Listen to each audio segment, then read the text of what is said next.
Well, hello everyone, and welcome back to Math. Last time we looked at divisibility, factors, and multiples, and we got some practice with it.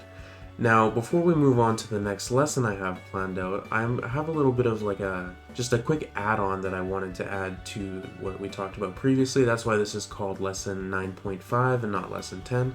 It's just simply looking at the method for factoring a number that we used before and a slightly more efficient method that we can use moving forward. I think is worth going over, and let's get into it. So if I wanted to factor 16, what we discussed using in the previous video was saying, okay, all we have to do is look at all the numbers up to half of 16, or all the numbers up to 8, right? Because that's half of 16.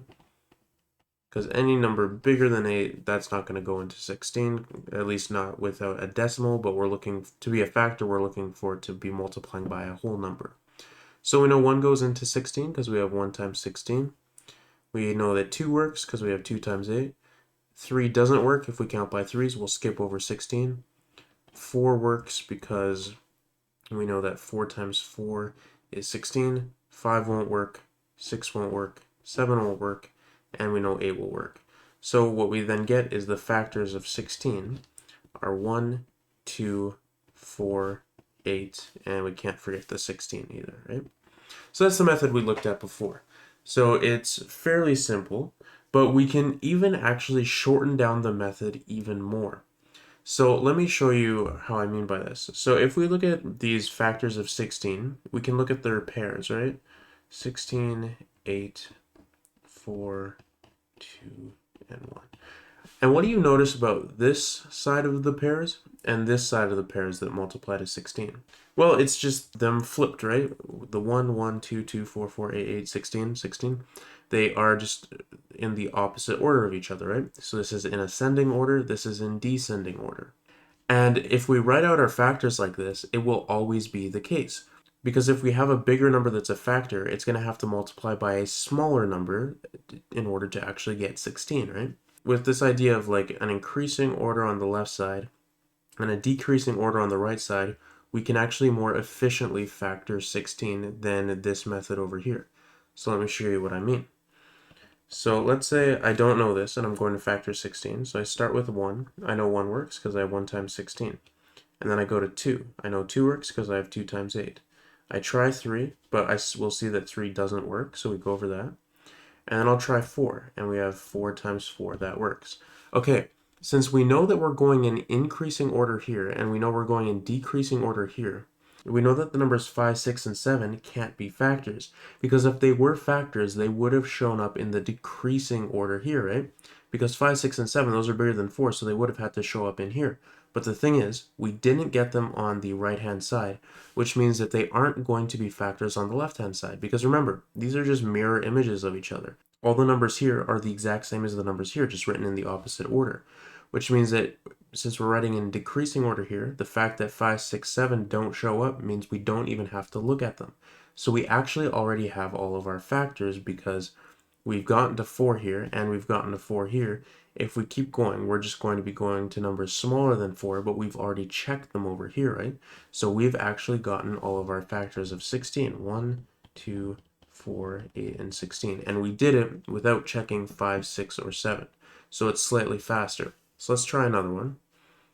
Let's go with 20. All right, so let's look at the factors of 20. So 1 goes into 20. That's 1 times 20. 2 goes in, right? 2 times 10.